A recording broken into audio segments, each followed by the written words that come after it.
Christmas vibes ramdam na sa iba't ibang panig ng Hilagang Luzon.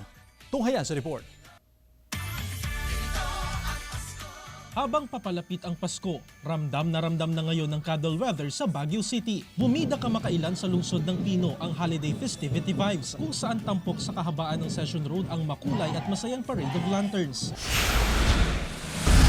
Namumutiktik sa iba't ibang kulay na pailaw ang bumuhay sa Ilocos Sur Christmas Wonderland. Naging enchanted ang mystical Christmas Village dahil sa mga naka-costume na Santa Claus. Tampok din dito ang iba't ibang rides para sa mga bata. Agaw atensyon sa lugar ang 55 feet tall na Christmas tree na pinailawan sa harap ng provincial capital. Dinarayo ang Christmas Village sa Vigan City, Ilocos Sur. Agaw pansin kasi ang kakaibang giant Christmas tree na tadtad ng LED lights. May giant parol din na mistulang Ferris wheel.